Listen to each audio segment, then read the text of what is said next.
Badlands. Explain those Badlands. That's a hell of a name.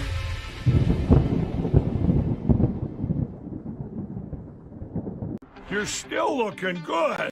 I'm still feeling good. You know, I've got all your MyPillow products. Mattress topper, bed sheets, MyPillows, towels, slippers, blankets. I'm interrupting this commercial to do something I've never done before. Get 2 MyPillows absolutely free on orders of $100 or more. I can't do this forever, so get on board with this great sale today.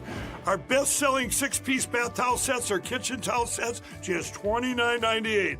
Our famous standard MyPillows only $14.98.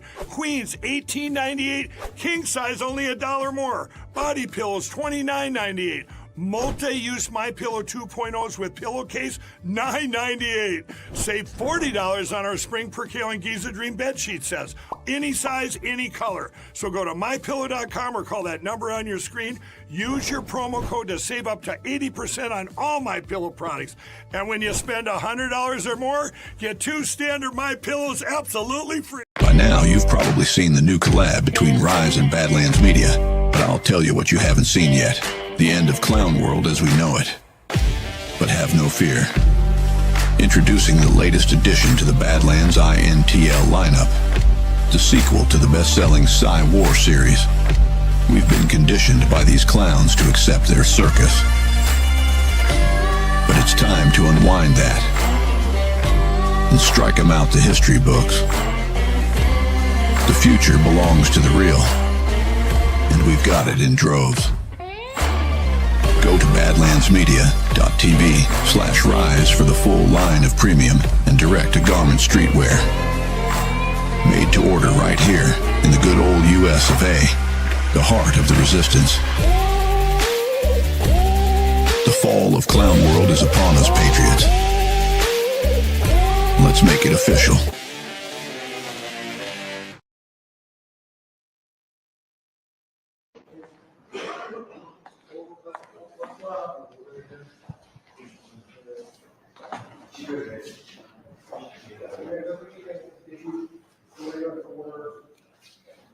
Today, we're going to get to join in the Wilson chapter. We are,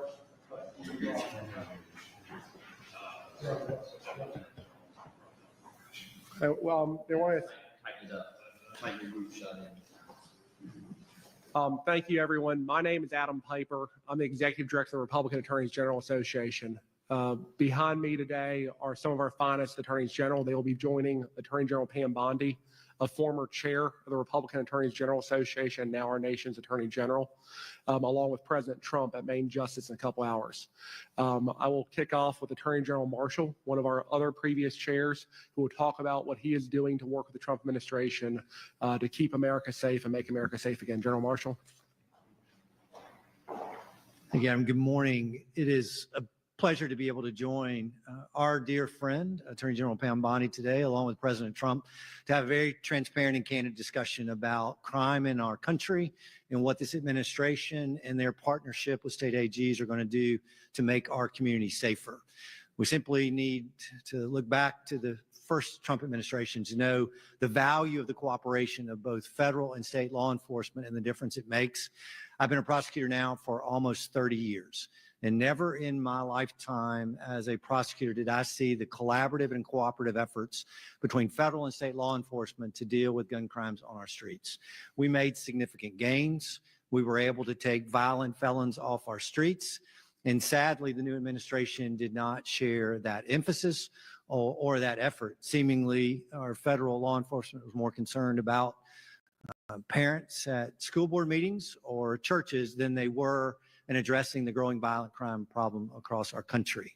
I know President Trump is going to speak very candidly and strongly today about what's next. And one of the things that I appreciate is that we're already seeing tangible differences on the border with regard to fentanyl that's crossing our points of entry. I know that because fentanyl is more expensive in Alabama now, which means that we're doing a better job of stopping the cartel and its supply coming across the country. But there is still significant work to be done. I've appreciated General Miyares and his references to the fentanyl issue and it being a national security issue, because one of the things that we're seeing is synthetic fentanyl that is laced with xylazine. The problem with that combination is that Narcan and naloxone, which have been so critical in being able to save lives, any analog that contains that particular chemical is resistant to the use of those reversal agents. We will continue to see if China is able to import this chemical into our country and provide it to the cartel, an increase in the loss of life across our country as a result of this particular problem. And I look forward to the administration being able to work with us on this effort. I can tell you it is remarkably refreshing to have an attorney general who in her confirmation hearing, and since the time she's taken office, has placed an emphasis on violent crime. As a result of that priority, the people in Alabama will be safer, and look forward to being able to work with the administration. This time, I'd like to introduce our newest member from the great state of Florida. Thank you. It's great to be here today. I'll echo that the collaboration that we as a state of Florida are having with our federal partners right now is like nothing I've ever seen before. Joe Biden and the Democrats put our families and our kids in danger. The open border, the opportunity for our enemies to pump fentanyl in and put our kids at risk, it was nothing like it. That's changed. In Florida, we're proud to announce we've had a 50-year crime low. We're the first state in the country that's had all of our statewide law enforcement and sheriffs get certified to partner with ICE in the 287G program and have deputized authorities to detain our criminal aliens and get them back where we came from. And in the short time since President Trump took the oath, we've had dozens of raids and we've already detained dozens of criminal aliens. Most of these individuals we find went in and out of the criminal justice system numerous times, and the federal government under the Biden administration let them go free. That stops now. We're excited to work with the Floridian Attorney General Bondi. We're continuing to recruit law enforcement from leftist blue states where they're defunding the police. We are increasing pay. We are backing our law enforcement, and we are excited to provide bonuses to those officers around the country. They've got a home here, and they're going to continue to reinforce our great law enforcement presence. So we're going to keep Florida safe, strong, and free, and we're going to look forward to working with the Trump administration and Attorney General Bondi to crack down on illegal immigration once and for all. So with that, I'll turn it over to my colleague from Pennsylvania, Attorney General Sunday. Good morning. I'm Dave Sunday, the Attorney General from Pennsylvania, and I'm going to take a minute to talk about fentanyl and its impact on our communities. So I'm a career prosecutor, and I was a district attorney in York County, Pennsylvania. And I can tell you right now that there is no pain, rarely have I seen pain like I've seen when I spoke with parents who have slowly watched their children drift away into addiction. To talk to parents and hear about the pain and suffering that they've had for years and years, only to ultimately, in a lot of cases, take to a place where their children die from overdoses. It is unbelievably devastating. It has decimated families all throughout this country, in particular in Pennsylvania. It has torn families apart. It's impacted our economy. It's impacted public safety. It's, like I said, taken families to shreds, and it's something that's got to stop. What I can tell you right now, again, as a prosecutor, is that we have to do everything in our power to keep our communities safe. If our communities aren't safe, literally nothing else matters. And if we cannot have public safety, how can we expect to have a thriving economy and a thriving world where our children can grow up and be safe? I can tell you again, with the finite resources that we had on the local level, there is no way that anyone can do this by themselves. It's not a real thing. You cannot achieve maximum public safety and keep families safe if you're by yourself. And right now, I can tell you with the Trump administration and with Attorney General Pam Bondi, we are in a place now where we are all working together, where resources are coming together, where people are collaborating at all levels of government, from local government to state government to working with our federal partners. Because when you all work together, that's when magic happens. I cannot tell you how excited I am as an Attorney General to have partners that have that same vision and that same mission so that we can work together literally every single day to decrease the amount of fentanyl coming into our communities and killing our children. It's an absolute honor to be here with all of my colleagues that I know are working so unbelievably hard with these same issues. And again, together we can achieve anything. Thank you. And I'm going to introduce next my colleague, Alan Wilson. Thank you all. I'm Alan Wilson. I'm the Attorney General for the great state of South Carolina, and it's great to be up here with the men, just men right now. We have some women now, but I've been working with to keep our state safe. I had the opportunity to actually serve for 8 years with our current United States Attorney General Pam Bondi. She and I came into office at the same time, and I got to work with her for 8 years, and I'm incredibly excited to see the role that she is filling out right now, and that what she's doing at the Justice Department is going to be so incredibly helpful to all of us. When people ask me what keeps me up at night, I have to talk about a lot of the things originating at the southern border of the United States. Obviously, a lot of the gang activity, the illegal immigration activity, and of course, probably most importantly, the fentanyl that is being trafficked into our respective states. Last summer, I had the opportunity to go to the southern border with my colleague, Attorney General Chris Carr from Georgia, and Attorney General Jason Miyares from the Commonwealth of Virginia, who's right here to my right. And while down there, we were learning that the border was so porous, and the incentive structure at that time was so great that illegal aliens would actually run into the arms of ICE or Border Patrol agents, and they would run away from state officers because they knew that one officer would release them into the interior of the United States, and the state officer would drop them on the other side of the border. And this incentive structure was basically pipelining in lots of illegal fentanyl and other illicit narcotics being piped in by Mexican drug cartels with the support and funding of the Chinese government.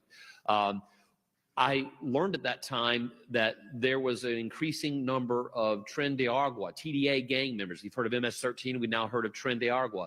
They were starting to cross the southern border. At that time, there were no TDA gang members in the state of South Carolina. I was on a ride-along a few weeks ago with a low-country law enforcement official who was telling me that they now have TDA gangs in the state of South Carolina. They are now popping up, and they're peddling this poison on the streets. This is important because 2 months ago, or roughly 2 months ago, America plugged the holes in the boat, but the water is still in the boat. A lot of the leftover from the policies of the previous administration, a lot of these symptoms, a lot of the consequences of those policies that were implemented have created a lot of problems for our state. We have increased amounts of drug trafficking coming into our states. We have potentially increased human trafficking. Obviously, they can't locate 300,000 unaccompanied minors. And we know that fentanyl is being piped in. Last January, I had one drug case where we arrested 64 defendants and charged them with over 300 charges. We confiscated 1.5 kilos of methamphetamine and 1 kilo of fentanyl in just one drug sting. 1 kilo of fentanyl, according to the Drug Enforcement Administration, is enough to kill 500,000 people. 10% of the state of South Carolina could have been killed with the drugs that we recovered in that one operation. So one of the things that we've been doing in South Carolina is last week I was with all of our sheriffs at their annual winter conference, and something that I hadn't seen in several years is we had the head of the Homeland Security Investigations and we had the head of ICE for the state of South Carolina attend the sheriff's conference. I had a special counselor to Secretary Noem from Homeland Security was there to present on the 287G program. In South Carolina, we have 46 sheriffs, and historically we only have 3 sheriffs that are part of this 287G program. The 287G program is a program that allows federal agents to deputize local law enforcement to carry out the functions of federal immigration officers under the watchful eye of federal immigration officials, but allows us to force multiply and create a larger bandwidth of law enforcement officials who are able to, when they intersect and interdict, when they pull someone over who's got 4 people in the car, and you got one person who's driving maybe under the influence, you have 3 people in the back who are unlawfully in the United States or possibly TDA gang members or MS-13 gang members. Those local law enforcement can now take into custody and help remove those individuals from our respective states and hand them over to ICE. This partnership is something that I've been told had been gutted. It had been made unworkable, unmanageable, and it was something that no sheriffs were even considering joining over the last 4 or 5 years because it was an unworkable partnership. Since the Trump administration's come in, Homeland Security and ICE have gutted that program. They've completely rehabilitated and reformed it and made it easier. I am told by ICE officials in South Carolina that sheriffs in South Carolina since that meeting have been lining up to join the 287G program so they can go after those peddling fentanyl and other kinds of poison on the streets of South Carolina. They can go after these violent gang members and support our federal officials who now have made securing the borders and protecting Americans a priority. Now South Carolina can get behind the Trump administration and helping not only secure our borders in South Carolina, but the borders around the country. Again, I want to thank you all for covering this. What we're talking about today is so important. Protecting people. There's no more important mission that the government has than protecting its citizenry. I'm honored that I will be followed as the Attorney General for the state of South Carolina. I get to introduce the other Southern Attorney General here, the Attorney General from the great state of South Dakota, Marty Jackley. Good morning. Marty Jackley, Attorney General for South Dakota and former United States Attorney. I want to start with thanking President Trump and our dear friend, General Bondi, for not just their leadership, but the partnership with state attorney generals and local authorities to make America safe again. When you look at South Dakota, a Midwestern state in the heartland of America, last year alone, we confiscated 18.2 pounds of fentanyl, enough to kill our population 4 to 5 times. That's how important these partnerships are. When you look at what General Bondi is doing right now, from high-intensity drug trafficking task forces to internet crimes against children and fighting human trafficking, these are essential partnerships that are working across the United States and working in South Dakota.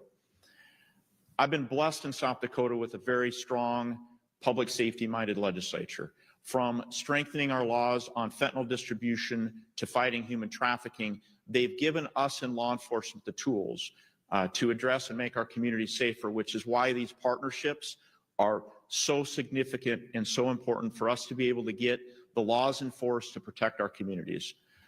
On behalf of our sheriffs, our chiefs, our line prosecutors, I again want to thank the President and our Attorney General Pam Bondi for forming these partnerships to help us make things safer across the nation and here in South Dakota.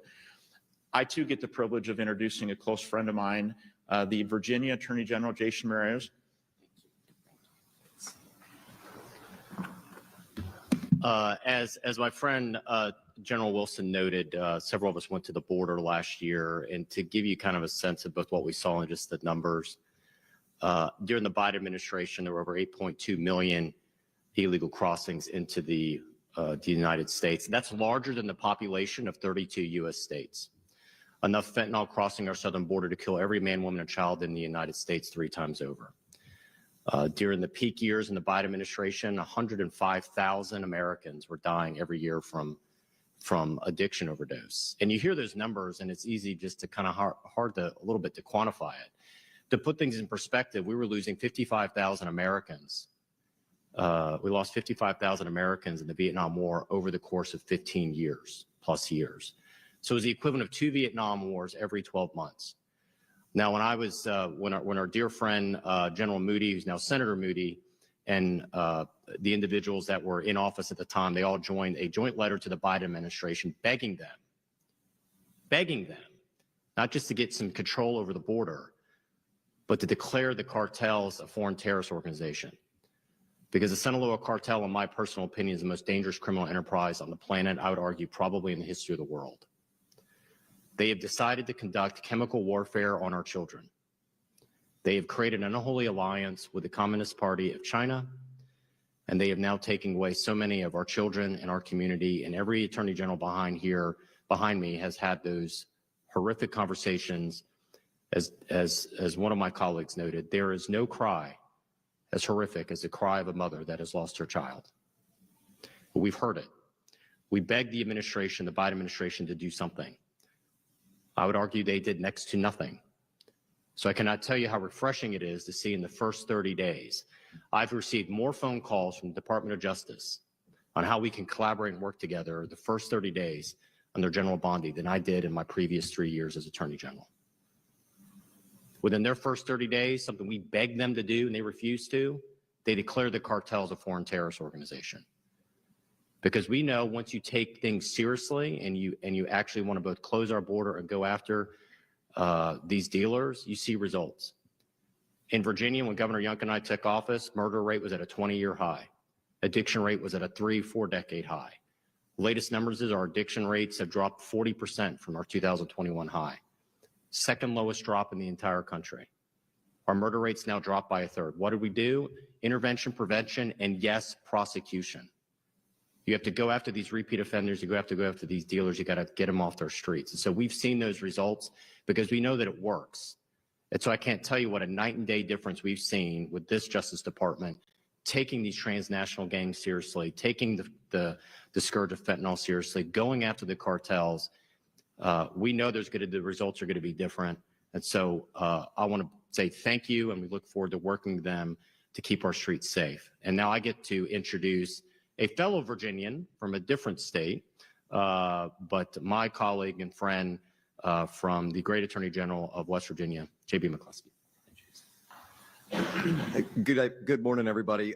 So we've heard my colleagues talk a lot about the supply side of the opioid crisis. And when you're from West Virginia, we've been the epicenter of the opioid and fentanyl crisis for the last 30 years. And the destruction that it's left on our people and our economy is palatable. We have more than 7,000 children in foster care because they were born to families who were struggling with drug addiction. We have historic rates of job loss in southern West Virginia. And so I am so excited to see the border get closed and to see these criminal gangs get treated the way that they should be by the Justice Department. And that means either deported or put into jail.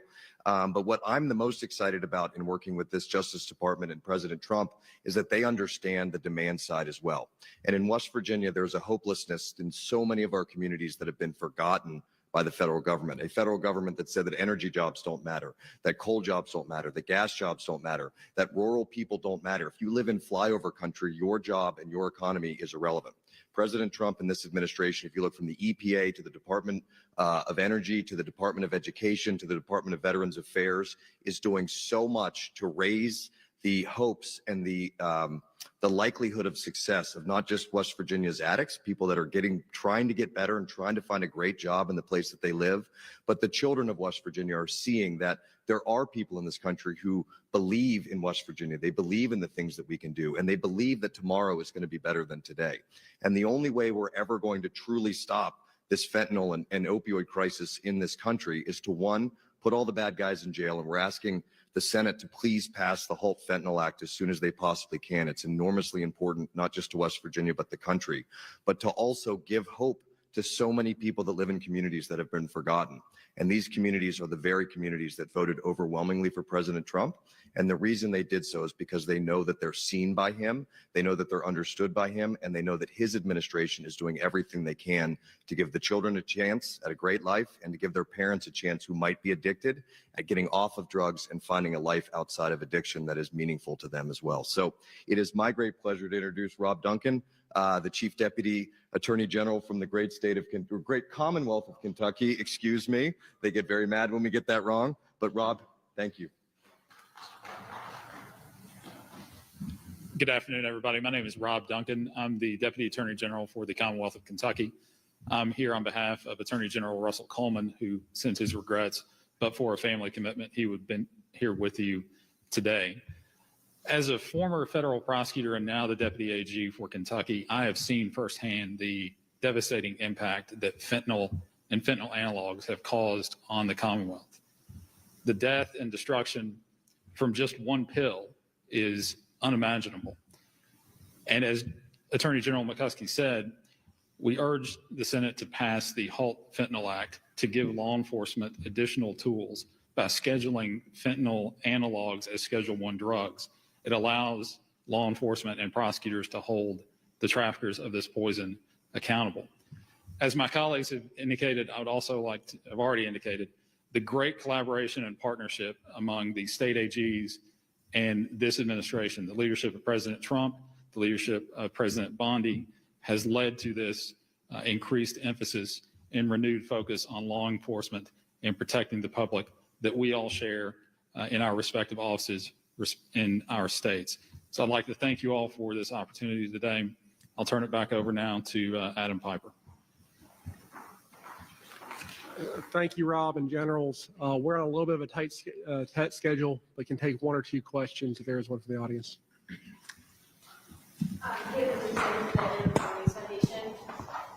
I wanted to ask you about another area that the Trump administration has expressed desire to collaborate with state attorney generals on. in President Trump's executive order on child mutilation, he said that the DOJ will be partnering with state attorneys general.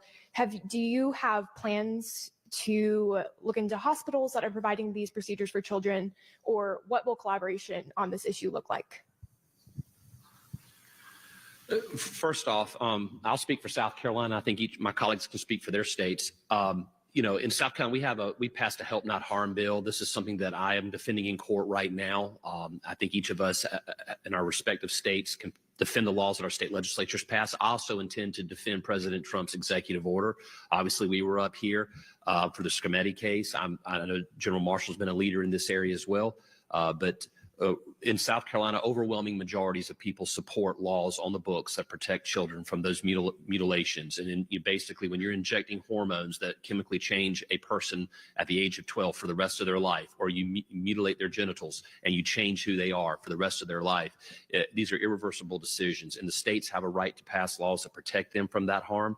And I think as the state attorney general, we are duty bound to defend those laws and to defend the rights of our citizens to be protected from that type of wacko science. And we have about 3 minutes before the AGs have to go through security at Main Justice. Thank you. Meryl Cornfield from the Washington Post. I was hoping you could talk about what you are hoping to get out of your meeting with Trump, President Trump and AG Bondi, like specifically if you have any resources that you would like to see them provide, as you talked about the drug issues in your states, and also like what you would like to see as there is this massive effort of government cuts right now, not cut like resources that go to states. For instance, Republican lawmakers, some of them have been talking about cutting AFT, if that's something, as you talked about firearms, like you would have thoughts on. If you could talk about just like federal resources you don't want to lose or want to gain. Great question. Marty Jackley, South Dakota Attorney General. I'll talk about a couple areas that are very important to us, at least in South Dakota. High intensity drug trafficking task force is something that's already a partnership between federal authorities, state and local authorities. That funding is essential. It's very important to us. We have both investigators and prosecutors as a part of that. I actually cross-deputize the Assistant U.S. Attorney on that. So that's an important area.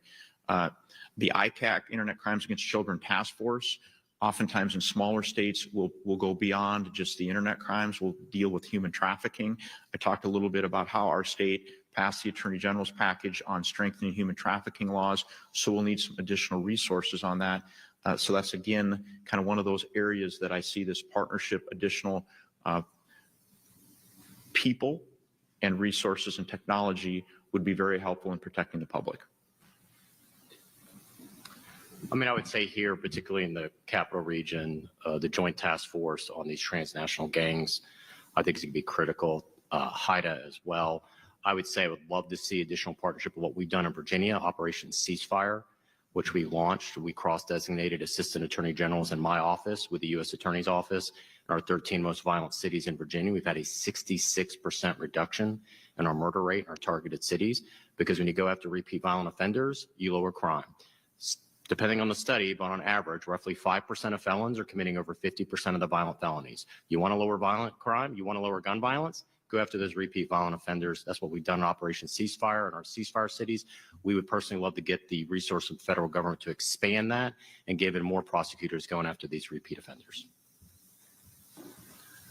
Real quick, I want to reiterate the 287G program is a partnership that is invaluable to local law enforcement. I talked about it in my initial statement, so I won't repeat myself. Another area that I want to say is we talk about going after the bad guys and the partnerships we have with the Trump administration or any administration at the federal level, but I don't want to overlook the victims. Over the last several years, I don't know if my colleagues can speak to this, but the VOCA funding has really kind of dried up. And once victim services providers that either work for local law enforcement or prosecution agencies or state agencies or nonprofit groups who provide victim services, think of your children advocacy centers.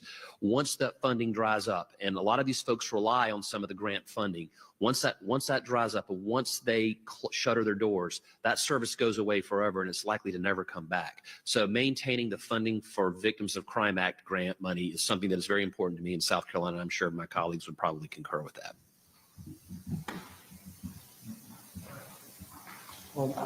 Thank you, everyone. The AGs have to get through security and main justice to keep moving the time up. But thank you so much for your coverage. Thanks for helping us fight fentanyl across the country.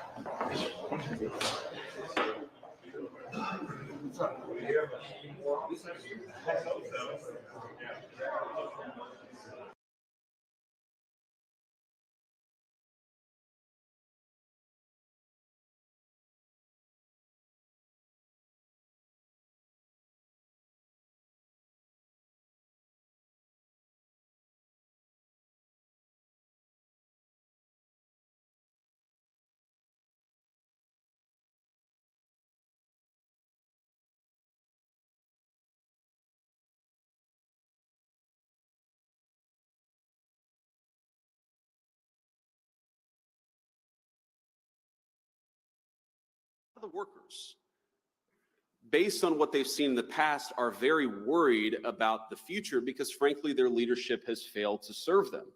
And then I think about this from the perspective of a lot of the tech optimists. I think a lot of the tech optimists, they see overregulation, they see stifling innovation. I mean, you guys are builders. They are builders. And while they may sympathize with those who lost a job, they're much more frustrated that the government won't allow them to build the jobs of the future. And they know that as hard as it is to build a business in digital media, it's still harder to build one in robotics or life sciences or energy in what we call the world of atoms. They see a government that makes their lives harder, and they must trust anyone who looks to that government for aid. And what I propose is that each group, our workers, the populists on the one hand, the tech optimists on the other, have been failed by this government, not just the government of the last administration, but the government in some ways of the last 40 years. Because there were two conceits that our leadership class had when it came to globalization. The first is assuming that we can separate the making of things from the design of things. The idea of globalization was that rich countries would move further up the value chain while the poor countries made the simpler things. You would open an iPhone box and it would say designed in Cupertino, California. Now, the implication, of course, is that it would be manufactured in Shenzhen or somewhere else. And yeah, some people might lose their jobs in manufacturing, but they could learn to design, or to use a very popular phrase, learn to code. But I think we got it wrong. It turns out that the geographies that do the manufacturing get awfully good at the designing of things. There are network effects, as you all well understand. The firms that design products work with firms that manufacture. They share intellectual property, they share best practices, and they even sometimes share critical employees. Now, we assume that other nations would always trail us in the value chain, but it turns out that as they got better at the low end of the value chain, they also started catching up on the higher end. We were squeezed from both ends. Now, that was the first conceit of globalization. I think the second is that cheap labor is fundamentally a crutch, and it's a crutch that inhibits innovation. I might even say that it's a drug that too many American firms got addicted to. Now, if you can make a product more cheaply, it's far too easy to do that rather than to innovate. And whether we were offshoring factories to cheap labor economies or importing cheap labor through our immigration system, cheap labor became the drug of Western economies. And I'd say that if you look in nearly every country from Canada to the UK that imported large amounts of cheap labor, you've seen productivity stagnate. I don't think that's not a total happenstance. I think that the connection is very direct. For instance, is that increases in the minimum wage force firms to automate.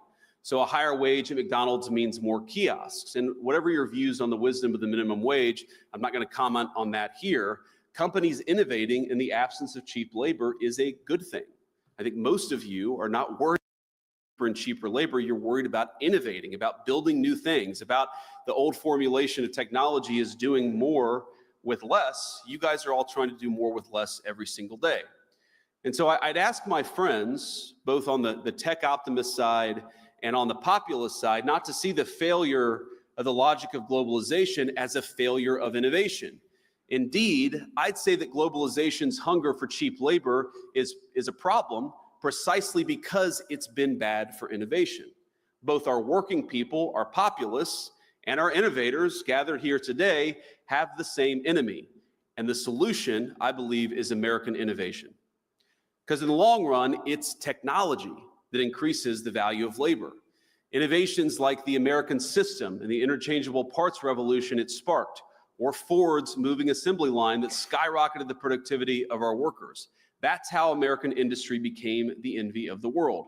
And that's what I really want to talk about today, why innovation is key to winning the worldwide manufacturing competition, to giving our workers a fair deal, and to reclaiming our heritage via America's great industrial comeback. And I believe that's what we're on the cusp of, a great American industrial comeback.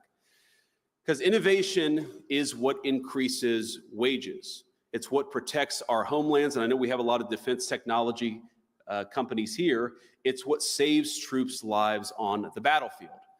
And I know everyone here today largely agrees. It's why we have some of the greatest inventors and thinkers in energy, precision machining, countless critical high-value industries just in this room.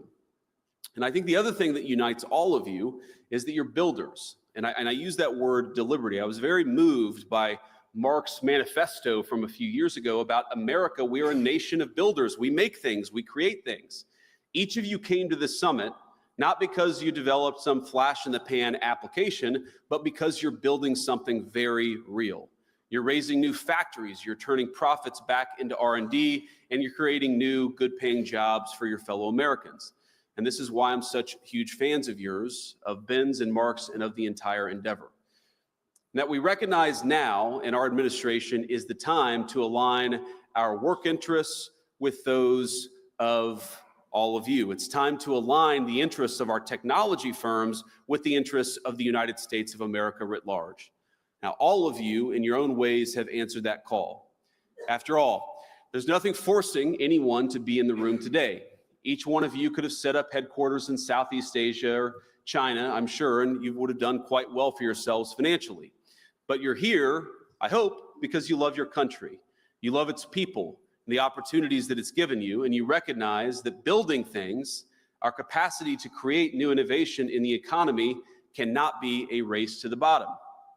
Now, America's not going to win the future by ditching child labor laws or paying our workers less than Chinese or Vietnamese laborers. We don't want that, and it's not on the table.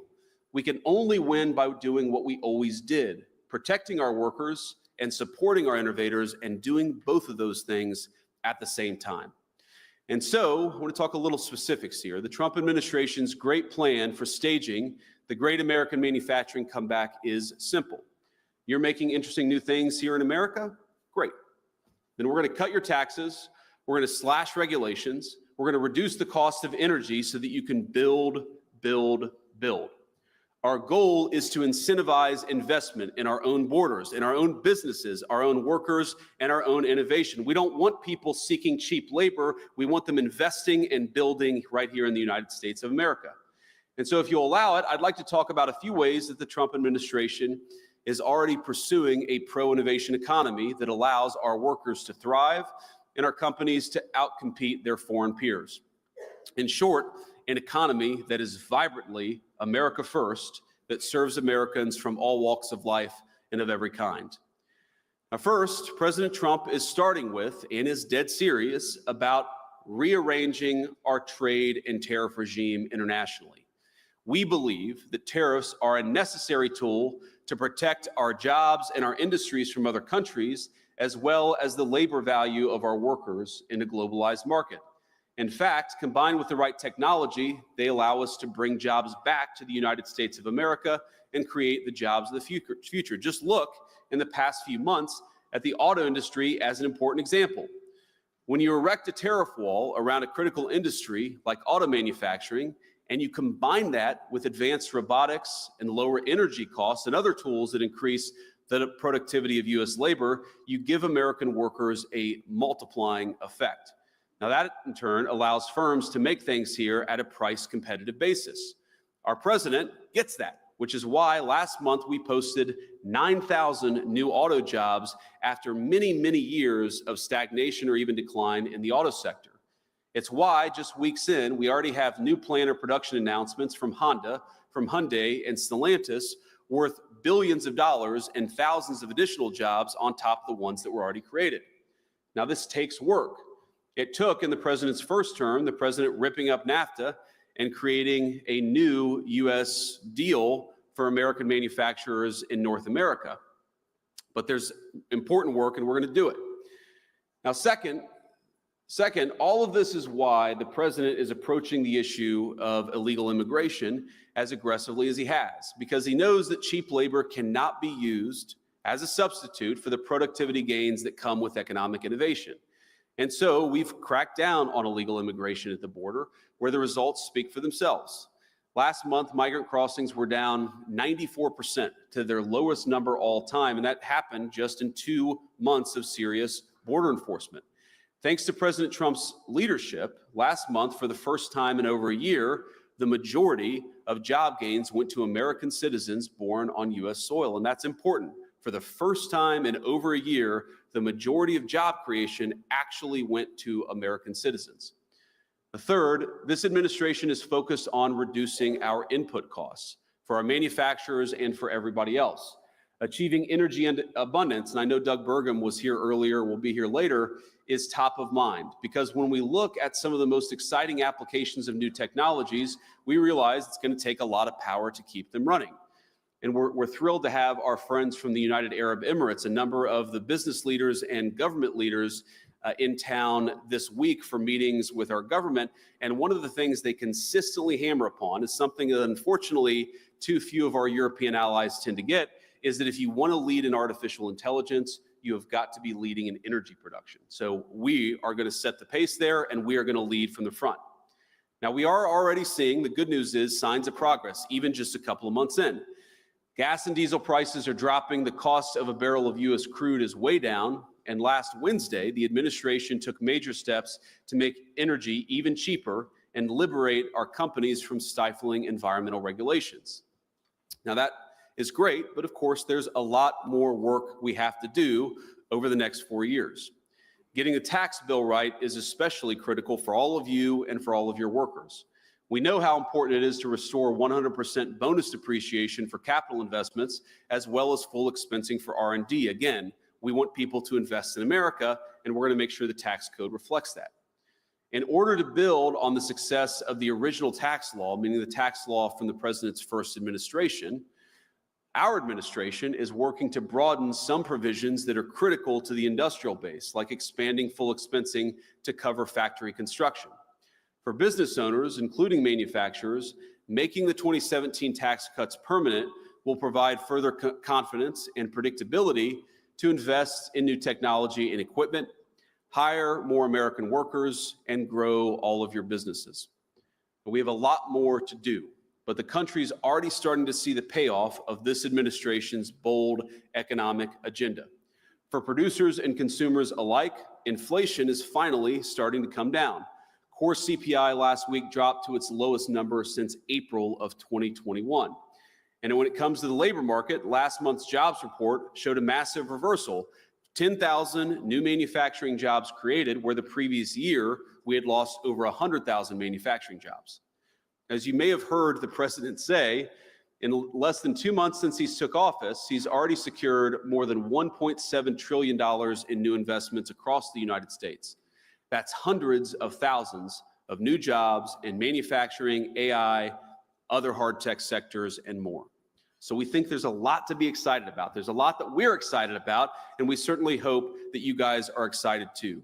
But the fundamental premise, the fundamental goal of President Trump's economic policy is, I think, to undo 40 years of failed economic policy in this country.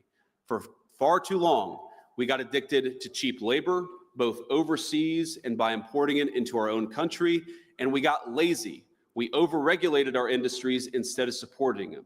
We overtaxed our innovators instead of making it easier for them to build their great companies. And we made it way too hard to build things and invest things in the United States of America.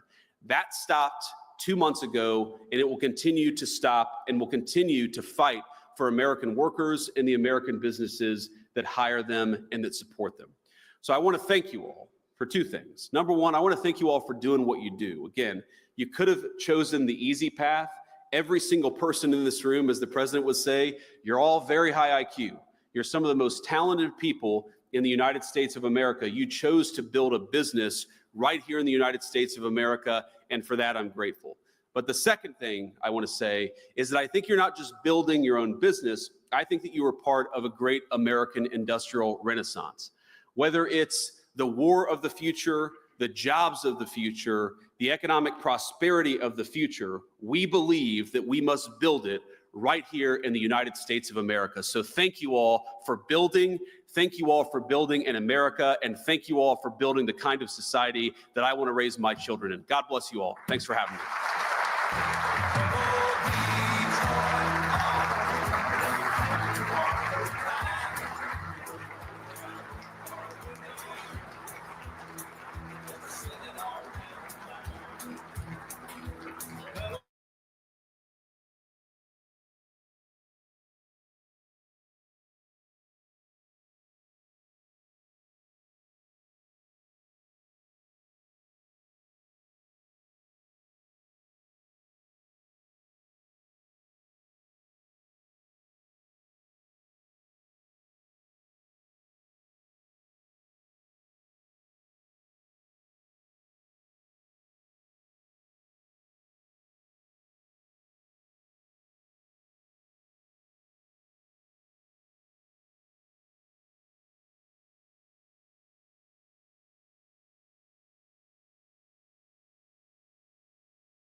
That a quorum is present. Without objection, the chair is authorized to call recess at any time.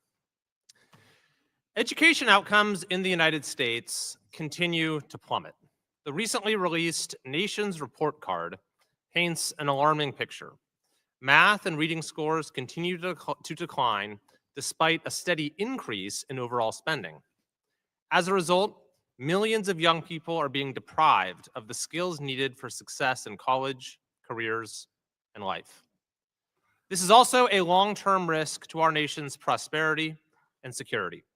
We are at risk of losing our edge to countries that are doing a better job educating the next generation. Yet, amidst this troubling landscape, there are positive outliers. Across the nation, there are many outstanding schools of all kinds, with dedicated teachers and administrators that are defying the odds and getting tremendous results for their students.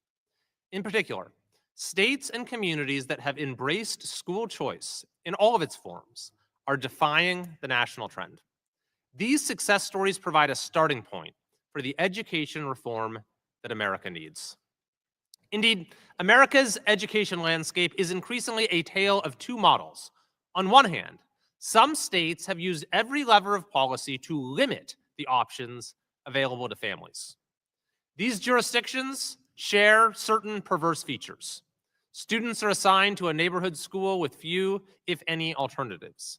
Instruction is driven by top-down bureaucratic requirements with little regard for learning outcomes. Educators are given lifetime job security yet denied meaningful professional development. The same things are done year after year, impervious to changes in the world, technology, or the science of learning, with parents kept at arm's length through it all. This is the model behind American educational decline. It is the model that the Biden administration did everything possible to reinforce. Fortunately, a second model has gained significant traction in recent years, and it flips every aspect of this failed model on its head. Parents select a school that is right for their child. Educators receive the support they need, and are expected to perform. Schools that fail to get results lose students and eventually may cease to exist. Those that succeed attract more students and continue to innovate and grow, with parents in the driver's seat through and through. This is the school choice model, which President Trump's first education executive orders aim to reinforce. There are now 81 private school choice programs across 33 states, serving 1.2 million students, which is about double the number of students served just 3 years ago. The percentage of school-age students homeschooling has roughly doubled since 2019. There are also a variety of school choice programs within traditional public school systems, such as those that allow open enrollment within a district or transfers across districts, or offer choices like magnet schools or career education-focused schools. But the form of school choice that I believe shows perhaps the greatest promise in elevating student achievement and closing achievement gaps at scale is charter schools. Since 2005, the number of charter schools has doubled and charter enrollment has tripled to over 3.7 million students. Unlike traditional public schools to which students get assigned based on their neighborhood, charters are schools of choice that families elect to attend. Such schools are publicly funded, but they only receive that funding if they attract families to opt in, and they're held accountable for student learning outcomes. In exchange, charters are generally freed from top-down bureaucratic requirements and can operate with greater flexibility and autonomy, allowing them to innovate in line with their own educational vision. This model has proven enormously successful. A 2023 Stanford Credo study found that charter students gain an additional 6 days of learning in math and 16 days in reading per year compared to their district school peers. These gains are especially significant for historically underserved communities. Take two powerful examples. The Success Academy Charter Network has over 50 schools in New York City serving mostly low-income minority students. Success Academy has ranked #1 in the entire state of New York in math scores. And the KIPP Charter Network, which stands for Knowledge is Power program, has over 240 schools nationwide focused on underserved communities. A 2023 Mathematica study found KIPP students were twice as likely to complete college as their peers. The opposition to charters by the Biden administration and political leaders in states like California is also revealing. After all, these are public schools that are open to all tuition-free. Yet they have become the target of funding cuts, enrollment caps, authorizing obstacles, and harassing regulations. From Gavin Newsom to Bill de Blasio to Joe Biden, a certain faction of the Democrat Party has been bent on closing public charter schools and stopping new ones from opening. This proves beyond doubt that opposition to school choice is not about protecting the public school system. That's just a self-serving justification concocted by those who want to preserve a failed education model and cater to the interests that feed off of it, while denying choices to parents and dooming students to less promising lives. Beyond charters, generally, research shows that students in school choice programs do better academically, their parents are more satisfied, and the students are more likely to graduate. We also know that parents overwhelmingly want these options. More than 70% of respondents to a Real Clear Opinion research survey support school choice, and that includes 82% of Republicans, 68% of Democrats, and 67% of independents. How many issues can you find that level of agreement on? A January 2025 survey similarly found that 81% of voters agree that the government should empower parents and prioritize individual students' needs by providing greater access and more choices to assure children receive the best possible education. And here's the thing, school choice is also key to creating better traditional public schools. Research suggests that traditional public schools perform better when they face competition from school choice. We should all want traditional public schools to be the best that they can be. While it's true that many have embraced woke ideologies, there are also many teachers and school leaders who are doing an admirable job to help students learn. Embracing school choice means that parents should have a range of high-quality education options, and that includes their neighborhood public school.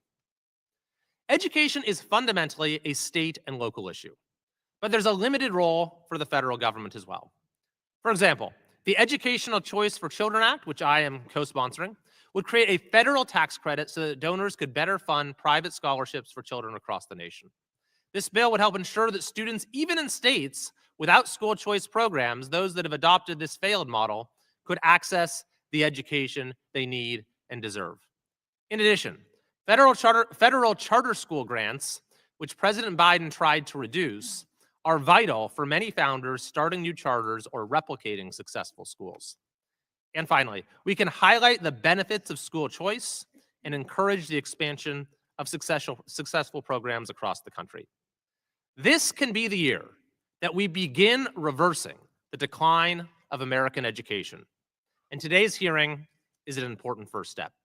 With that, I yield to the ranking member for an opening statement. Thank you, Mr. Chairman, and thank you to the witnesses for being here today. I want to begin by acknowledging the role that public schools play in our communities, our economy, and in democracy. With the overwhelming majority of students in public schools, public education is the foundation on which we build our future. Public schools serve the needs of every child, regardless of background or income. That's why we need to protect public education and, importantly, funding for public education from voucher scams that funnel taxpayer dollars into private institutions. That being said, I and most Democrats support a wide range of options within the public school system. In many states and districts, families have choices among magnet schools, public charter schools, as the chairman mentioned, and intra-district and inter-district open enrollment policies.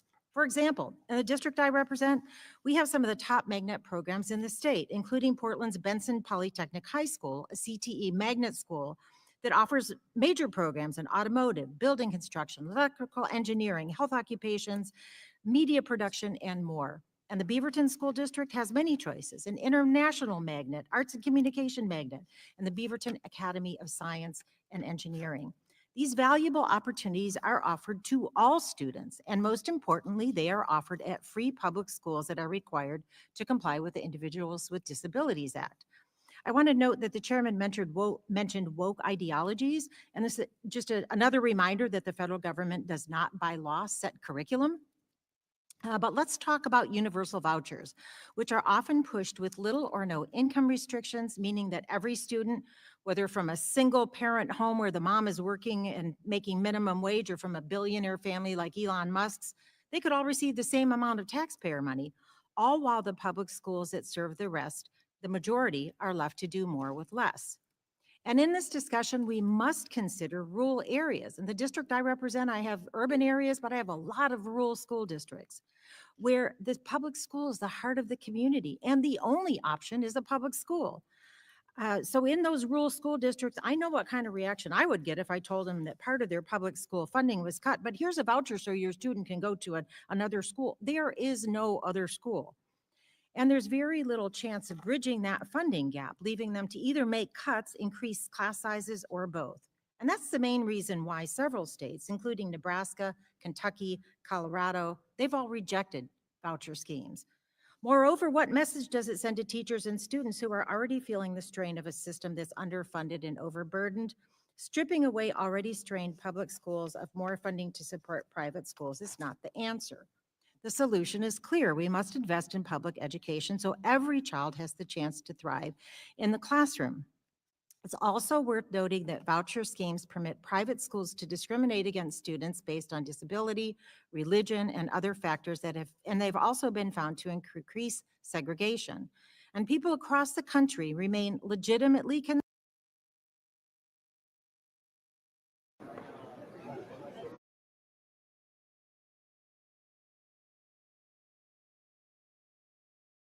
with a fast-moving situation, but this matter could end up before the Supreme Court, and then we'll be put to the test, won't we? As we wait for this UN Security Council briefing to begin, what about a little bit more history here? You mentioned Roger Taney is one of the most famous justices in Supreme Court history. Why? Well, Taney issued some very famous opinions, some famous and some infamous, and he, along with several other 19th century federal jurists on the Supreme Court, had an intellectual power to begin to concerned about the use of taxpayer dollars for religious schools because it is so intertwined that it violates the constitutional principle of separation of church and state. And for many reasons, the argument to support universal vouchers based on NAEP scores, it's really not persuasive. Test scores are one way to evaluate student success. We had a global pandemic that led to social isolation, and according to the American Psychological Association, there's a mental health crisis among youth. There's increasing and some say excessive use of electronic devices by kids, and importantly, the scores of high performers stayed pretty much the same. It was scores for low performers that plummeted. That's not a case for vouchers. It's a case for fully funding Title I, McKinney-Vento, and other programs that support low-income students. We cannot ignore facts. Voucher programs do not improve student outcomes. Research shows that in states with large voucher programs like Louisiana, Indiana, Ohio, students using vouchers tend to perform worse than their peers in public schools. These programs are a misuse of taxpayer dollars, and they contribute, again, to discrimination, segregation, and a lack of accountability. Speaking of a lack of accountability, a recent study about the Arizona voucher program found that the state imposes no transparency or accountability requirements on private schools that receive taxpayer dollars through the state's voucher program. And additionally, Arizona parents who are shopping for a school say it's difficult to get any independently verified information about the quality of instruction or financial stability of these private schools that are getting public dollars. Public education is already under attack from this administration. We know that with the looming threat of an executive order to dismantle the Department of Education. Let's not make things worse by allowing the use of public funding for private schools. So instead of funding private schools, we need to invest in public education so every child, no matter their zip code, deserves access to a high-quality education. I look forward to the conversation, and I yield back the balance of my time. Pursuant to Committee Rule 8C, all members who wish to insert written statements into the record may do so by submitting them to the committee clerk electronically in Microsoft Word format by 5 p.m. 14 days after this hearing, which is March 25th, 2025. And without objection, the hearing record will remain open for 14 days to allow such statements and other extraneous material noted during the hearing to be submitted for the official hearing record. I note for the subcommittee that some of my colleagues who are not permanent members of this subcommittee may be waiving on for the purpose of today's hearing. I'll now introduce our 4 distinguished witnesses. Our first witness is Dr. Michael McShane, who is Director of National Research at EdChoice in Indianapolis, Indiana. Our second witness is Mrs. Jenny Clark, who is the founder and executive director of Love Your School in Scottsdale, Arizona.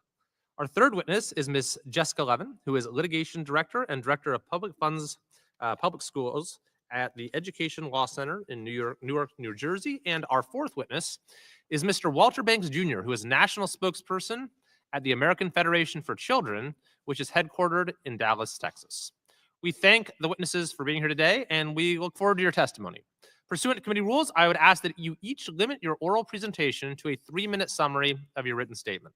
The clock will count down from 3 minutes as committee members have many questions for you, and we'd like to spend as much time as possible on questions. However, pursuant to Committee Rule 8D and committee practice, we will not cut off your testimony until you reach the 5-minute mark. I'd also like to remind the witnesses to be aware of your responsibility to provide accurate information to the subcommittee. I will first recognize Dr. McShane for your testimony. Good morning, Mr. Chairman, ranking member, and subcommittee members.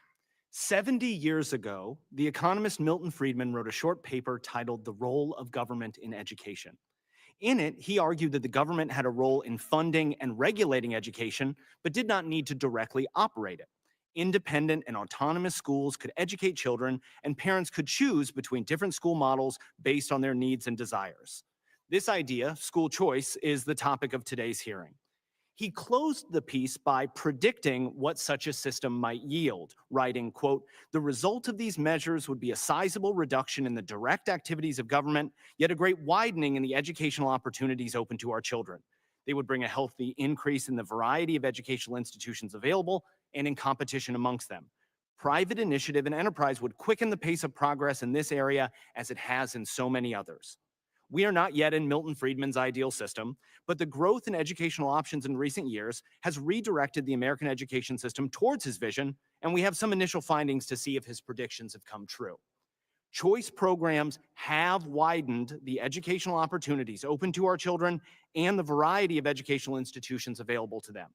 There are 8,150 charter schools educating 3.7 million students, 3,105 magnet schools educating 2.7 million students, more than 415,000 students enrolled in open enrollment programs, and more than 6,750 private schools participating in choice programs educating 1.2 million students.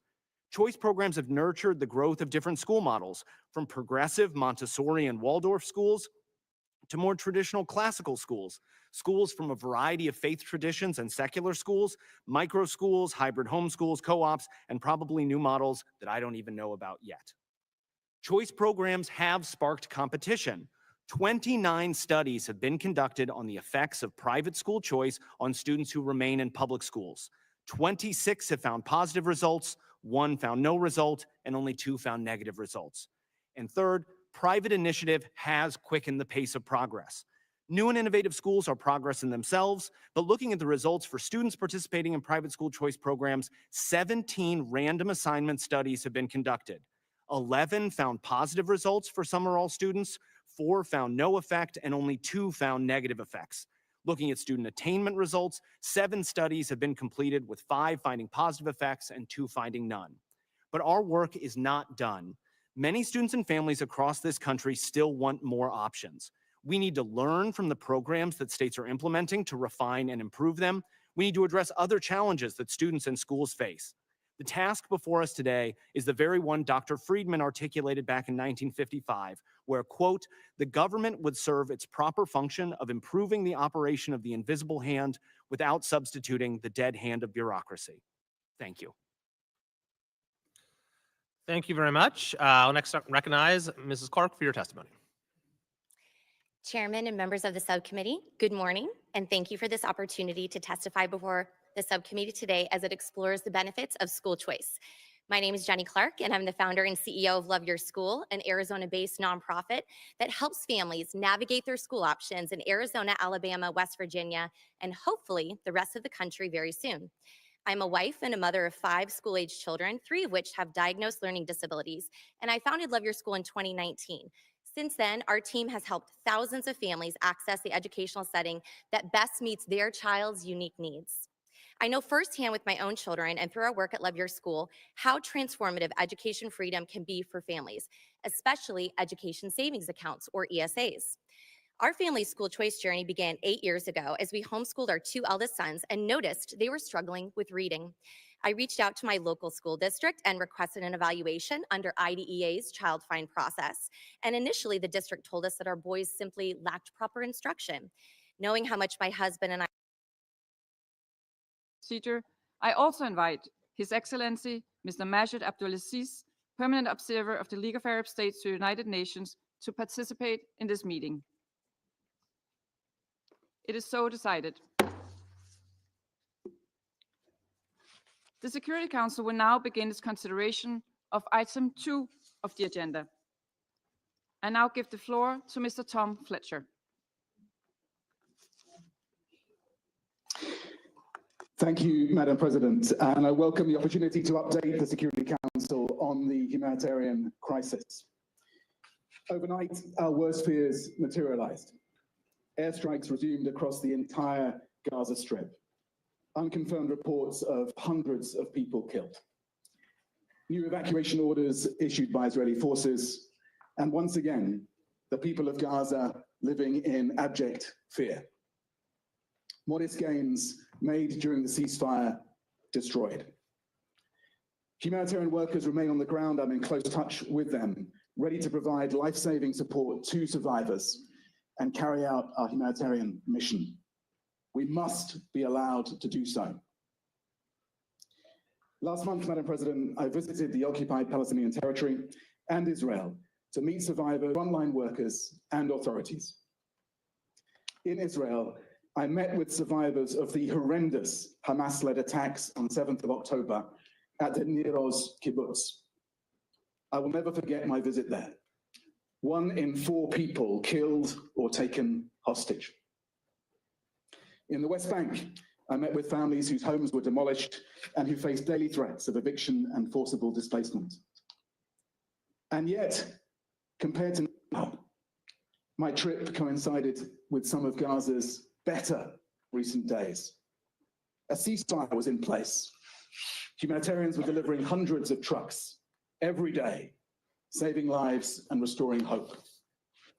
We demonstrated that when we are allowed to do so, we can deliver aid at scale. Not anymore.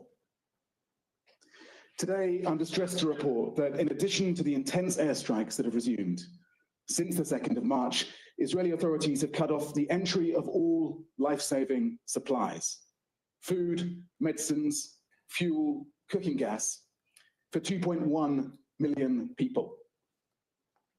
Our repeated requests to collect aid sitting at Kerem Shalom crossing have been systematically rejected. Food is rotting and medicines are expiring. No further hostages have been released. Only medical evacuations and humanitarian staff rotations have continued.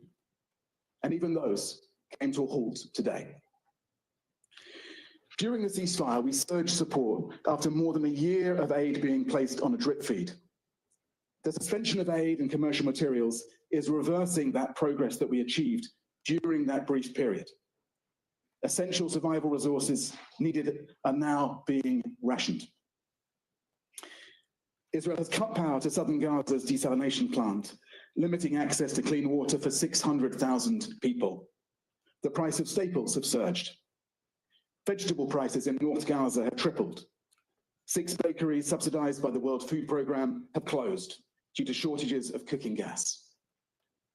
The World Health Organization warns that public health risks remain very high, including for communicable diseases, from overcrowding and poor sanitation. This total blockade of life-saving aid, basic commodities, and commercial goods will have a disastrous impact on the people of Gaza who remain dependent on the steady flow of assistance into the Strip. Madam President, as Gaza is cut off again, our ability to deliver assistance and basic services is becoming harder. Funding levels for the response are extremely low. We're seeing increasing restrictions being placed on NGO partners who are critical to the aid operation, not only in Gaza, but across the OPT. Since the Knesset legislation formally took effect on the 30th of January 2025, UNRWA international staff are no longer able to rotate in and out of Gaza. The amount of cash that humanitarian personnel can bring into Gaza has been further decreased to a half of previous levels, far below what is required to cover even basic expenses for a 6-week rotation. On the 9th of March, Israeli authorities introduced new registration rules for international NGOs delivering humanitarian aid to Palestinians in the OPT. If enforced, these would impose strict conditions and significantly disrupt aid operations. The Israeli Knesset is also considering a bill to impose considerable taxation on donations from third states to Israeli NGOs, including humanitarian and human rights groups. If implemented, this would further erode the number of partners with the capacity to implement protection interventions. Many Israeli NGOs are engaged on legal cases involving home demolitions and forced evictions. They also provide protective presence activities related to settler violence.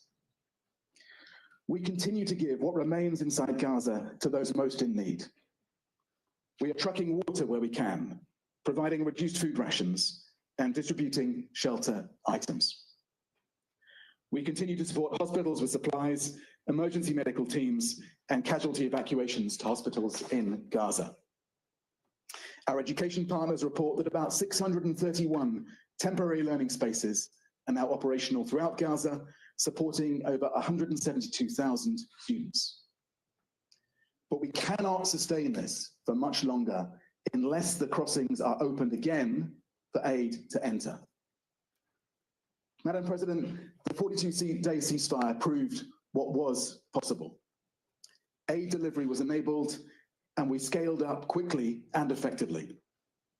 30 hostages and 8 deceased hostages and 583 Palestinian detainees were released during that period. Criminal activity in Gaza was brought under control, reducing the looting of humanitarian convoys by armed Palestinians. Over 4,000 trucks of aid per week entered Gaza. We reached over 2 million people, 540 water delivery points set up, 113,000 tents distributed to families by the UN humanitarian partners and others. Our polio vaccination targets were exceeded, reaching over 600,000 children. Maternity kits were expanded to support 5,000 births.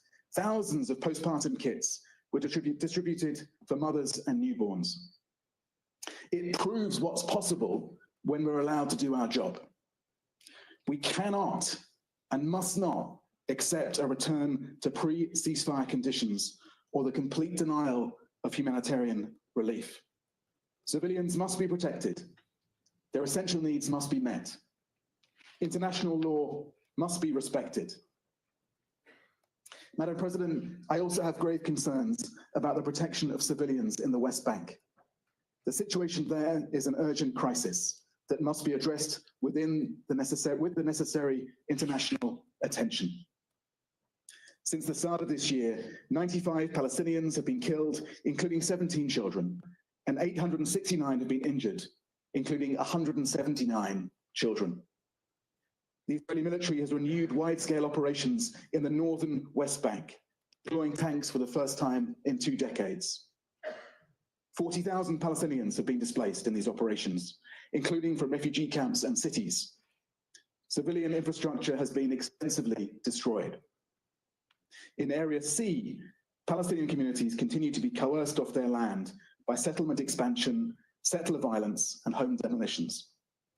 Hundreds of Israeli settlers have launched large-scale attacks on Palestinian villages, burning homes and destroying property.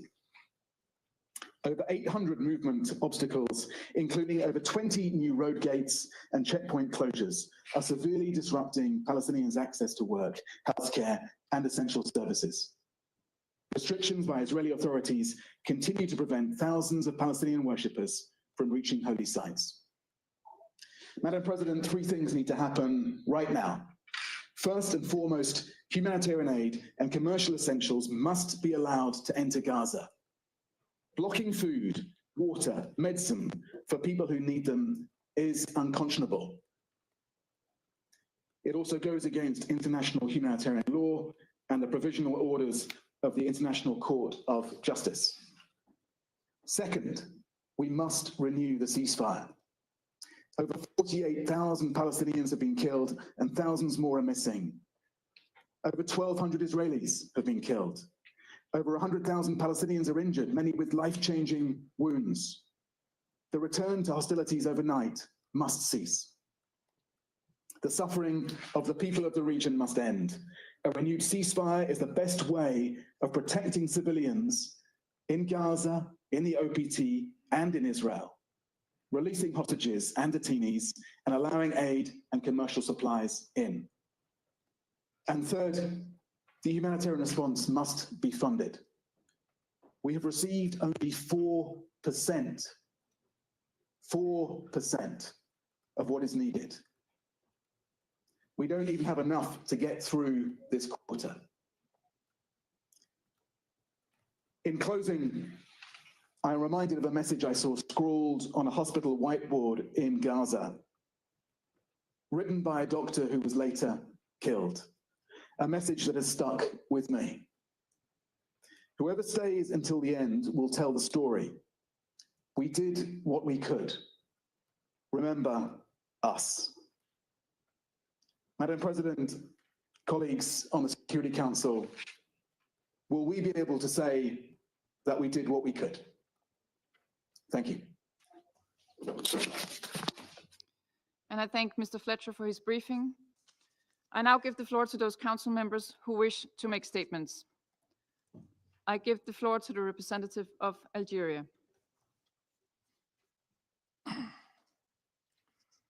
Madam President,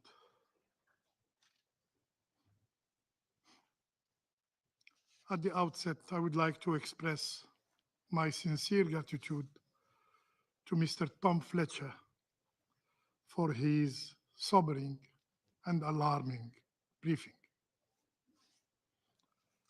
Algeria requested this meeting to address the blockade on Gaza. But recent development have made it more urgent and necessary as we witness another chapter of collective punishment being inflicted upon the people of Gaza. This is not a routine briefing on the ongoing suffering enduring by the Palestinian civilians in Gaza. This is not simply an account of deprivation. It is a plea for justice against an Israeli occupying authority that has weaponized starvation as a tool of war. This is, without a doubt, a war crime. The time has come for accountability. No one is above the law. Today, the world can no longer ignore the grim reality of the Israeli occupation. Today, the truth about the Israeli occupation overload for so long can no longer be hidden. As Algerians, we know, we understand the cruelty and the oppression of the occupation because we have enduring it for over 130 years.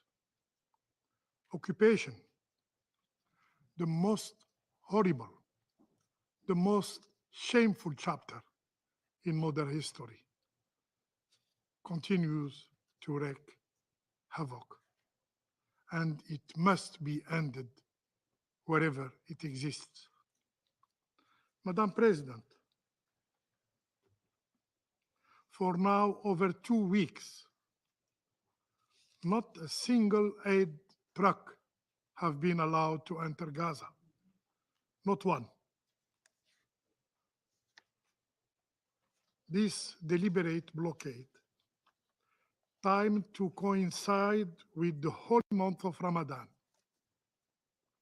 is a calculated effort to break the resilience of the Palestinian people. With nearly 18 months of hunger already endured, 80% of Gaza's population has seen their sources of food vanish. Yet, as if starving people weren't enough, the Israeli occupying power is using water, yes, water, as a weapon of war. UNICEF reports that only 1 of 10 people in Gaza have access to clean water. And Israel has also taken the step of cutting off Gaza's electricity supply. The result? The sole desalination plant in Gaza is about to shut down, leaving an already weakened population without clean water. Without clean water. Are we really going to wait until more lives succumb to hunger and to epidemic? Madam President, this is not just about withholding aid. The Israeli occupation has targeted the entire Gaza's food system, making it impossible for the people to feed themselves today and very difficult to sustain themselves in the future. According to the UN Special Rapporteur on the right to food, Mr. Michael Fakhri, Israel is not merely obstructing aid. It is methodically dismantling Gaza's food infrastructure. Moreover, after attacking UNRWA, the backbone of Gaza's humanitarian aid, Israel, as an occupying power, has imposed new restrictions on all NGOs, thus creating new administrative obstacles to their ability to operate and assist the Palestinian people. The Palestinian NGO network has rightfully condemned this move, calling it a deliberate attempt to silence international aid organizations and isolate Palestinian voices from the global community. Amidst this humanitarian catastrophe, the Israeli occupying forces brazenly took the liberty of killing Palestinians, completely disregarding the ceasefire agreement. Just this night, just last night, the Israeli forces have launched a series of indiscriminate airstrikes across Gaza, resulting in the death of more 400 people, the majority of them women and children. Once again, Palestinian blood is being used as a tool for the political calculations of the Israeli politicians. We condemn firmly these attacks, which constitute a violation of the ceasefire agreement reached 2 months ago. And we remind all parties that Resolution 2735 guarantees the continuation of the ceasefire as long as negotiations are ongoing. We also emphasize the responsibility of the mediators, the United States, Egypt, and Qatar, in ensuring compliance with the ceasefire agreement. Madam President, the International Court of Justice has already spoken on this matter. In its provisional measures, the ICJ has ordered Israel as the occupying power to immediately take all necessary actions to ensure the unimpeded delivery of urgent humanitarian aid to the people of Gaza. This includes the provision of basic services such as food, water, electricity, fuel, medical care, and sanitation. This very council, in its resolutions, has called for safe and unhindered humanitarian access. Yet, the Israeli occupying power continue not only to ignore international law, including the resolutions adopted by this council,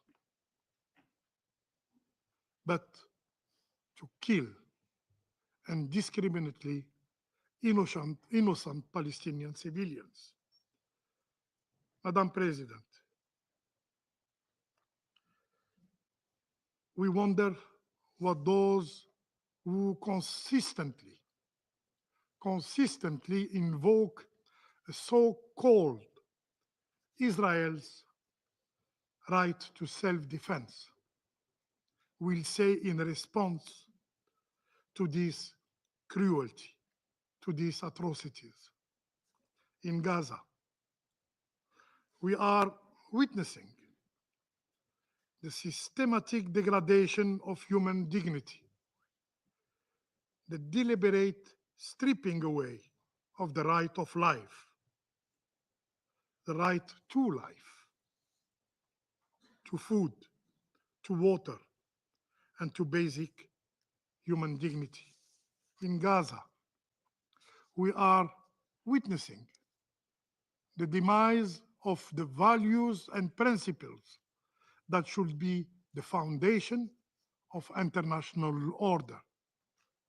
Equality, humanity, justice. In Gaza, we are witnessing a cowardice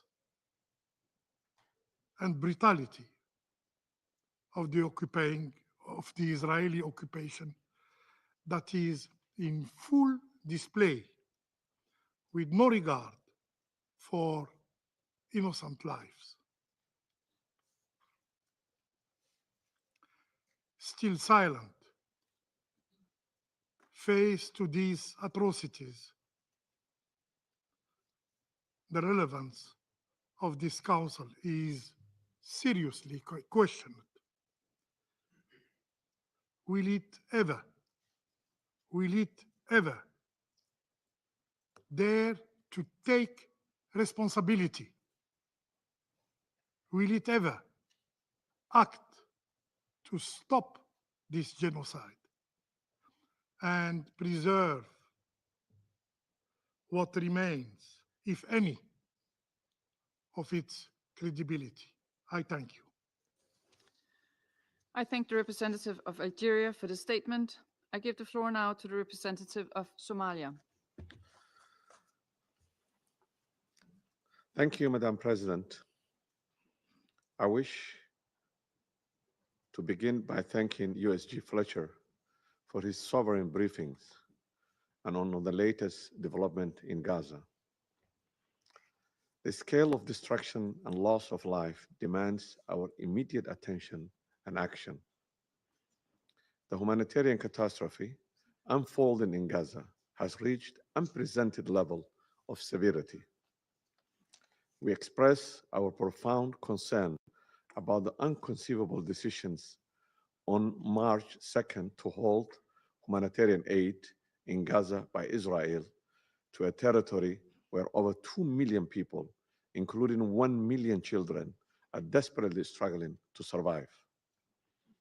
The suspension of humanitarian operation at a time when humanitarian needs are at their most critical threatens to completely unravel the already fragile humanitarian response.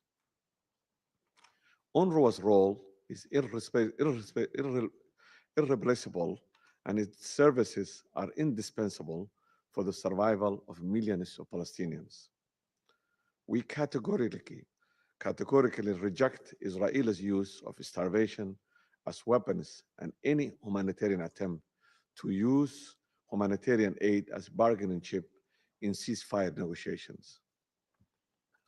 This represents continuation of grave breach of international law and instrumentalization of humanitarian aid. As the Secretary General, Mr. Guterres, rightly stated, humanitarian aid is not negotiable. It must flow without impediment as required by the international law and basic human dignity. Israel, as occupying power, has the obligation under the international law to ensure civilian access essential goods services, including humanitarian assistance. We express our strongest condemnation of today's Israeli airstrike in Gaza that has claimed more than 400 innocent people, marking one of the deadliest days since the conflict began. Such indiscriminate attacks on civilian populations are not only morally indefensible, but constitutes serious violation of international humanitarian law. This dangerous escalation threatens to plunge the region back into full-scale war at a time when humanitarian needs are most acute. We must address the escalating violence in the West Bank, where IDF operations have intensified dramatically, resulting in the numerous Palestinian casualties, including women and children. Additionally, the illegal expansion of settlement, demolition of homes, and systematic violence against Palestinian civilians represent a dangerous pattern of aggression that threatens to further destabilize the region. A definitive ceasefire now is the first step to ensure the population, including women and children, are protected from further physical and psychological harm. In that vein, we underscore the paramount priority of fully implementing the ceasefire agreement in its second and third phases, while ensuring all parties, in particular Israel, honors its commitment in a manner consistent with international law obligations.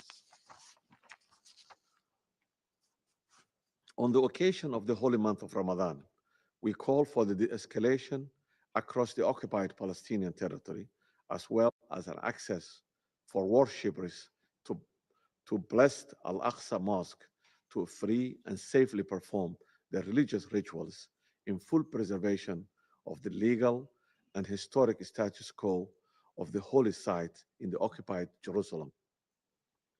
The pursuit of just and a comprehensive peace remains our strategic imperative. In that regard, the end of the occupation and full recognition of a free, sovereign, independent Palestine with Al-Quds al-Sharif as its capital in accordance with the relevant resolutions remains the only sustainable option for the resolutions on this long-standing conflict. The international community must stand against any attempt to alter the demographic composition of forcibly displaced Palestinians from their camps and cities or annex any part of the West Bank or Gaza under any pretext. Such actions will constitute grave violations of international law and amount to ethnic cleansing. Madam President, as we deliberate in this chamber, people of Gaza, in particular children and women, are counting the hours until their next meal, if it comes at all. Mothers are rationing drops of water among their families while bombs are being dropped on their shelters. Medical workers are performing surgeries by using mobile phone lights. This is not just a crisis of resource, it's a crisis of our collective conscience. Let our decisions today reflect our humanity. It's our moral imperative to protect innocent lives and pursue justice and lasting peace in the region. I thank you. I thank the representative of Somalia for the statement. I give the floor now to the representative of Sierra Leone. Thank you, Madam President. Madam President, this meeting of the United Nations Security Council has been called to address the worsening humanitarian situation in the Gaza Strip following the humanitarian blockade imposed by the government of the State of Israel. With the devastating bombing across Gaza in the past 24 hours, it is evident that this meeting is being held when there is a direct violation of the ceasefire. Let me thank Undersecretary General for Humanitarian Affairs and Emergency Relief Coordinator, Mr. Tom Fletcher, for his important and sobering briefing. Sierra Leone acknowledges the continued leadership of United Nations and the dedication of all humanitarian entities and personnel in responding to the dire humanitarian crisis in the Gaza Strip.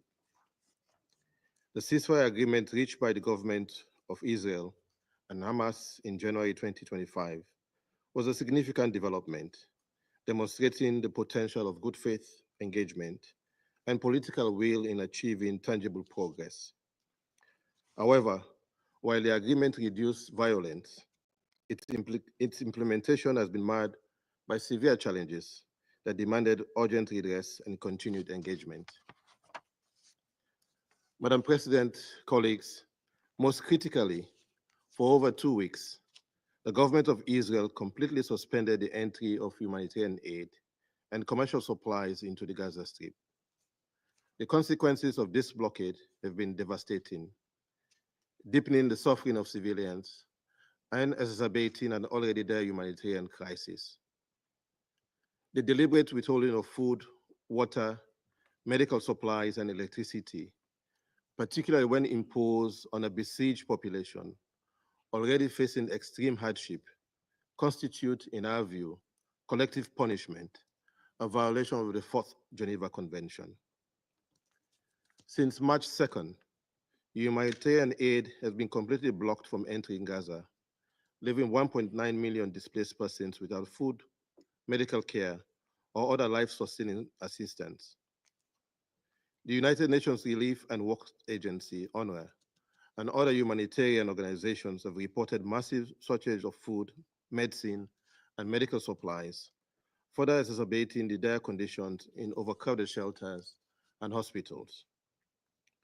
Of particular concern are reports from UNFPA and UNICEF regarding the prolonged denial of reproductive health services for women and girls, further violating their rights to health and dignity.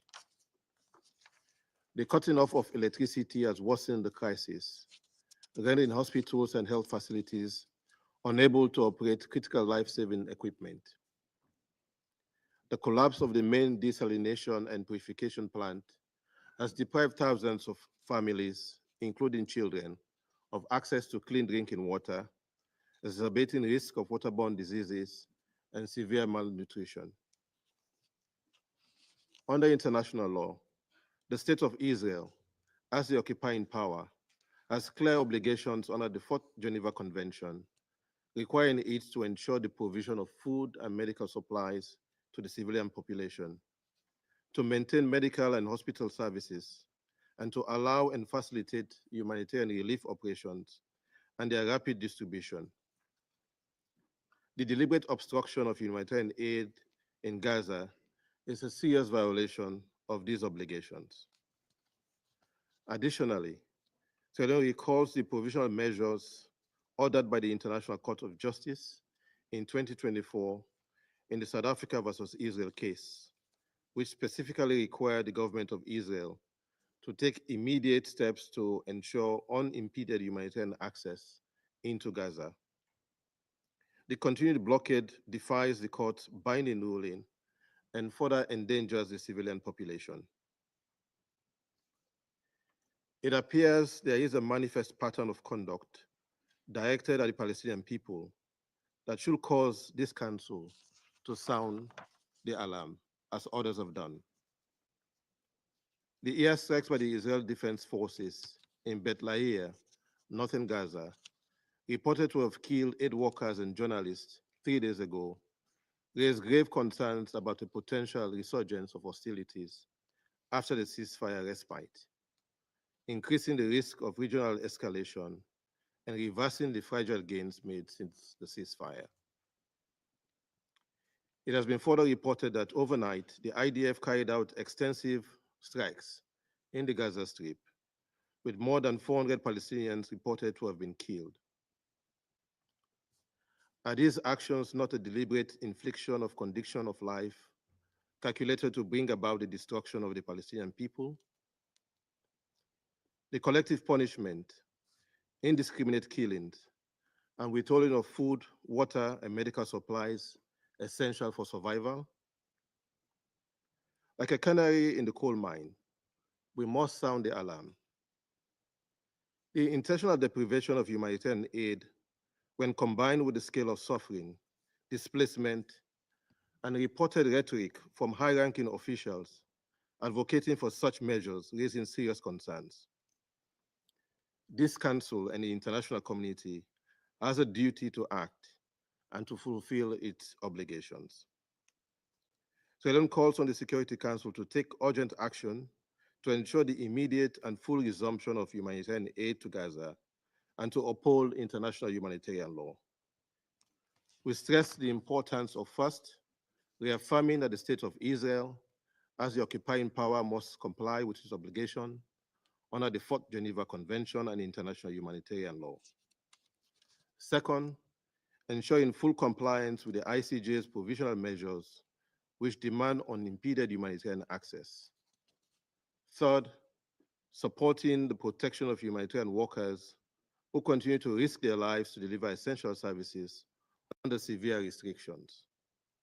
UNRWA, UNICEF, and WHO remain critical actors in sustaining the fragile healthcare system and addressing the needs of premature newborns, young children, and elderly patients vulnerable to diseases. As USG Tom Fletcher said, we must return to the ceasefire. Madam President, Sierra Leone condemned at the first occasion the brutal acts of terror committed by Hamas and other armed groups against Israeli civilians on 7th October 2023. We affirm the prohibition of hostage-taking under international law and demand the immediate and unconditional release of all hostages held by Hamas since 7th October 2023. We are clear and unequivocal on this point, while noting and respecting the agreed arrangement for the release of Palestinian detainees endorsed by this Council. We therefore emphasize the necessity of sustained diplomatic engagement to consolidate the ceasefire agreement and address outstanding issues. A just and lasting solution to this crisis requires the full and immediate restoration of humanitarian aid access, respect for international law and accountability, the protection of civilians and humanitarian workers, and a political resolution based on the two-state solution, ensuring security and coexistence for both Israeli and Palestinians. This Council must remain steadfast in upholding its responsibility to maintain peace, security, and justice. The cost of inaction is too high, and the suffering of the people in Gaza, the occupied Palestinian territory, and Israel cannot and must not be ignored. I thank you. I thank the representative of Sierra Leone for the statement, and I give the floor to the representative of Guyana. Madam President, thank you for organizing today's briefing, and my thanks as well to USG Fletcher for his sobering briefing. Madam President, Palestinians are observing another Ramadan marked by deprivation and renewed destruction. More than 400 of them were reportedly killed in the last 24 hours. It is ironic that in this holy month when Muslims across the world seek to grow in moral probity, Palestinians are confronted with more suffering brought about by an apparent paucity of humanity and compassion. The past 3 weeks have seen a rollback of the humanitarian progress made over the previous 6 weeks, following the ceasefire deal brokered by Egypt, Qatar, and the United States.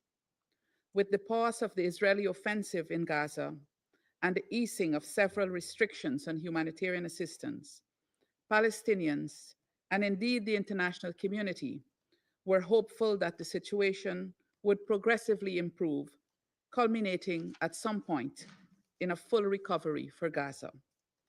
Guyana is therefore very disappointed that a decision was taken to halt humanitarian aid into Gaza since March 2nd on account of a deadlock in the negotiations between Israel and Hamas.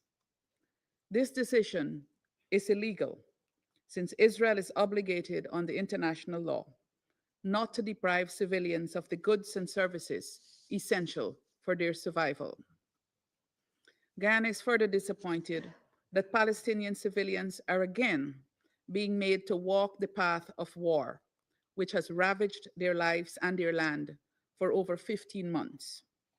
Guyana calls on this council to take the necessary action to prevent a repeat of the catastrophe which Gaza has endured for more than a year. Coupled with this new offensive, the ongoing aid blockade has placed Palestinians in an extremely precarious situation, as we have heard from USG Fletcher. Guyana calls on Israel to lift the ban on the entry of aid into Gaza, in keeping with its obligations under international humanitarian law. As asserted by the World Food Programme, and I quote, "Unimpeded humanitarian access is the only means of survival for many families," unquote. We therefore call for full respect for their right to life. We further call on Israel and Hamas to prioritize the lives and well-being of civilians and to urgently reach agreement on the next phase of the ceasefire deal and ultimately on a permanent ceasefire. We also call on Israel to halt airstrikes on Gaza, as these only strain the negotiating environment in addition to bringing more death and destruction. Madam President, as the largest gathering on women's empowerment and gender equality, the Commission on the Status of Women is currently meeting in New York. Allow me to speak on the pained reports of the situation of women and girls in Palestine, both in Gaza and the occupied West Bank. We have taken note of the 13th March report of the Independent International Commission of Inquiry on the occupied Palestinian territory, including East Jerusalem, on Israel's systematic use of sexual, reproductive, and other forms of gender-based violence since 7th October 2023. The report has elaborated the disproportionate impact of the war on Palestinian women and girls, who continue to bear the brunt of the decisions taken by those in power. Civilian women and girls have been reportedly targeted directly. Women have died from complications related to pregnancy and childbirth because of restrictions imposed and conditions created by the war. Their access to adequate health care, including reproductive health care, have been severely curtailed. The combination of starvation, denial of humanitarian assistance, destruction of Gaza's healthcare system, and lack of access to water and sanitation has caused severe reproductive harms to women, impacting all aspects of reproduction, including pregnancy, childbirth, postpartum recovery, and lactation. Further, women and girls are enduring conditions that severely limit their ability to manage postpartum bleeding and menstruation hygienically and with dignity. The mantra of "no one left behind" rings hollow when Palestinian women and girls see their rights trampled upon daily, and the very basic of necessities for female hygiene, which many of us take for granted, such as sanitary napkins and water, become a luxury. Madam President, one of the most painful realizations is all of this is happening in the 21st century. With all the international legal advances made for the protection and promotion of the rights of women and girls, the situation in Palestine should never have reached these proportions. The situation of children is equally distressing, Madam President. As reported by UNICEF, without aid entering the Gaza Strip, roughly 1 million children are again living without the very basics they need to survive. Madam President, dear colleagues, the people in Gaza continue to suffer because of political decisions that they had no part in making. These decisions will be felt for years, even decades, by innocent people who will still be grappling with the socioeconomic, physical, and psychological impacts of this war, long after the guns have gone silent. In fact, this is a double tragedy, since the people of Israel will also continue to grapple with the consequences of a decades-old war that keeps pitting them against people, who, just like themselves, dream of peace. Guyana's singular appeal to the parties is to prioritize peace for the people of Palestine and the people of Israel. In so doing, we reiterate the need for an immediate, unconditional, and permanent ceasefire to create the conditions for the recovery and reconstruction of Gaza. Guyana again calls on Israel to lift its illegal blockade of aid into the Gaza Strip to facilitate the easing of the dire humanitarian situation, and on the international community to scale up its human assistance. We also reiterate the demand for the immediate and unconditional release of all remaining hostages from Gaza and of Palestinian prisoners detained in Israeli jails without charge. Finally, Guyana calls for earnest efforts towards a lasting, just, and comprehensive peace between Israel and Palestine, premised on the two-state solution. Guyana remains committed to doing its part to this end. I thank you. I thank the representative of Guyana for the statement.